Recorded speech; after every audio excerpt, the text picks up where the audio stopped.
personnalité, c'est Oui. qu'on tente de le faire disparaître le plus vite possible, quoi. On tente de faire tout pour qu'à un moment donné, ça cesse. Alors que dans la pathologique non délirante, mais celle qui se trouve entre les deux, disons, et le sujet ne tente plus de faire disparaître sa jalousie. Au contraire, il s'y installe. Il vit les choses en fonction de ça. Vous voyez? Hum, Et ça, c'est la position hum. un peu de victime. C'est je m'installe dans ça pour essayer de contrer l'autre méchant. De... Le team éternel, quoi. Oui, exact. Parce que je suis toujours quelqu'un de lésé. Donc il faut que. Vous voyez? Ouais, Là, c'est très intéressant. oui, voilà. Et donc là, c'est dur, quoi. C'est très dur de s'en sortir. Voilà. Est-ce qu'il existe une jalousie sociale? Enfin, qui est un objet social. Ouf. Oui, alors. Vous, est-ce que vous envoyez des manifestations, en tout cas dans votre cabinet? Bah, écoutez, moi je vois. Bon, je pourrais parler de la jalousie dans l'amour aujourd'hui. C'est. Oui. Par contre, ce que vous venez de dire, c'est plutôt peut-être l'envie.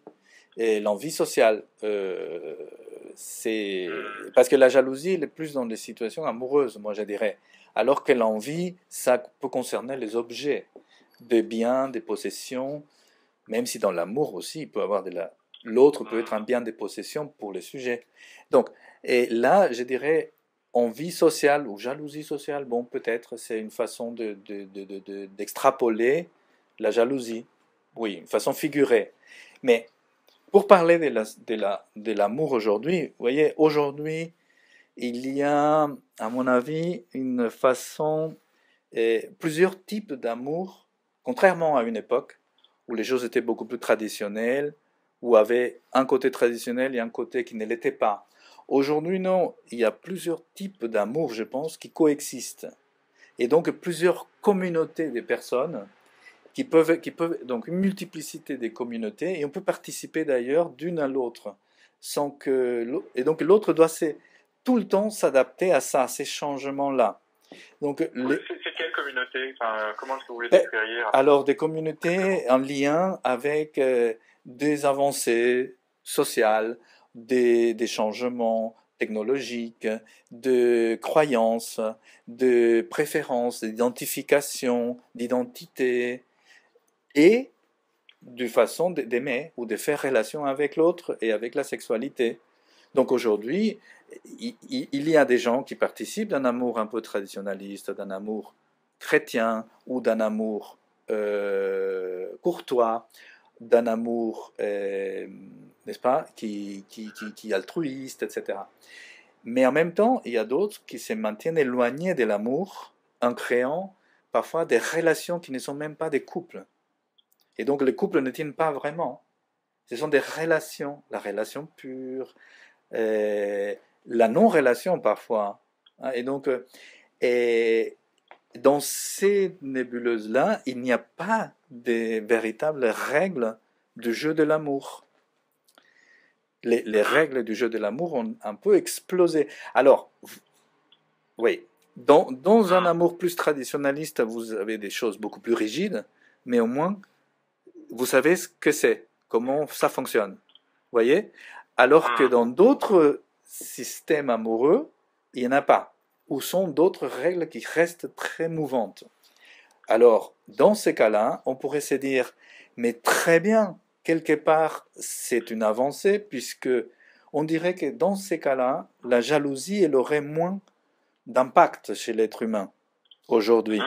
Parce que on a laissé un peu derrière les carcans de l'amour traditionnaliste, de l'amour altruiste, etc., n'est-ce pas? Et qu'aujourd'hui, on se rapporte à l'autre de façon plus facile et plus simple. Eh bien non, ce que je vois, c'est que ces personnes qui participent de ces façons de se rapporter à l'autre ont une souffrance très forte et elles montrent entre autres une grande jalousie pour l'autre. Ah ouais. Alors c'est complètement paradoxal. Ouais. Vous pouvez me donner un exemple? Oui, alors par exemple, une jeune femme, théorique, hein, mais que vous pouvez retrouver. Ou même un tout petit peu avec un tout petit peu de vécu. Enfin, je vous demande évidemment pas de nom, hein, Non, mais non, mais ouais, mais on peut facilement faire un profil type comme ça. Une jeune d'accord. femme, vous pouvez donner 25, 24, 26, 27 ans, ou D'accord. plus ou moins, voilà. Ouais. Et qui travaille, qui fait des choses intéressantes, etc.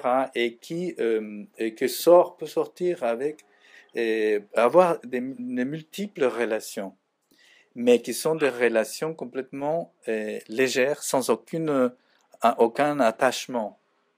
Mais elles maintiennent en même temps, donc cette femme-là peut maintenir, cette jeune femme-là peut maintenir un représentant de la population masculine qu'elle a choisi et qu'elle aime à distance, dans la souffrance, parfois dans le secret, et à qui elle adresse parfois secrètement pas mal de reproches en fait, et vis-à-vis duquel elle attendrait beaucoup de choses, beaucoup, beaucoup, beaucoup de choses. Et donc vous avez d'un côté des relations qui sont dépouillées d'amour et donc des jalousies, puisque c'est un peu dans le supermarché des échanges sexuels, quoi. Donc il n'y a pas de jalousie, ou très peu. Mais de l'autre, il y a une grande idéalisation de l'amour, représentée par quelqu'un. Vous voyez?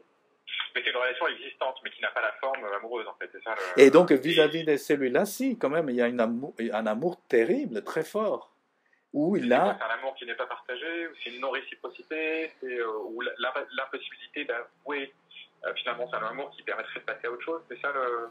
Oui, quelque chose comme ça. Parfois, elle peut être partagée en partie. Après, il y a une distance qui s'est créée à nouveau. Ouais. Et alors après, ça dépend de chaque sujet, de chaque personne, hein. Oui, bien sûr, bien sûr. Mais ça, on le voit souvent. Et c'est impressionnant. Et quelle est la forme la plus spectaculaire de la jalousie que vous ayez vue, vous, en tant que praticien? alors, d'un côté, vous avez la jalousie délirante, mais il y a aussi ce qui est très fort et oui, fascinant en même temps. Mais peut-être que la plus grosse souffrance, c'est celle du milieu, en fait, celle qui est pathologique, non délirante, c'est la jalousie non pas prospective, à savoir est-ce qu'elle va me trahir, mais celle qui est rétrospective, à savoir quand le sujet est jaloux de tous les hommes avec qui... Ah oui, ça c'est très courant. et c'est terrible, et ça c'est parfois, c'est impressionnant. Ça bousille toute la relation actuelle, et à l'avenir aussi. Mais là, c'est Et pour... comment on l'explique? Qu'est-ce qui est, Alors là, il y a... le mécanisme qui fait qu'on va être jaloux des ex de la personne avec qui on est. Oui. Là, ce sont des racines beaucoup plus anciennes, qui ne trouvent pas d'explication dans les relations traumatisantes, disons traumatiques, de l'expérience amoureuse. Parce qu'on peut être plus ou moins traumatisé par l'expérience amoureuse à l'âge adulte. Mais le plus fort, c'est la relation très proche et très, comment dire, dans le temps, très lointaine dans le temps, très, très ancienne. Je voulais dire proche de la naissance, quoi, dans la relation avec les parents, avec la mère, ou avec les parents, ou avec le couple parental. Donc là, oui, c'est C'est-à-dire que le sujet cherche à reproduire quelque chose? Oui, cherche à reproduire quelque chose, ou l'objet d'intérêt amoureux est déjà marqué de façon négative chez lui depuis très longtemps, et qui restait en attente pour ça. Oui. Je suis pas sûr de comprendre. Qu'est-ce qui se dit? Dites-moi une phrase qui se dit, qui expliquerait sa posture. Une phrase. C'est un exercice compliqué. En gros, qu'est-ce qui passe dans la conscience, enfin, Oui. qu'est-ce qu'on peut supposer qu'il se passe Comment est-ce qu'on peut l'expliquer? Quelle est sa quête? Alors, vous voulez une phrase très simple, Oui. une formule. S'il s'agit d'un homme, il va dire donc cette femme que j'aime va faire à peu près la même chose que ma mère, ou elle va agir, voilà, va Et agir, donc, qui est quoi?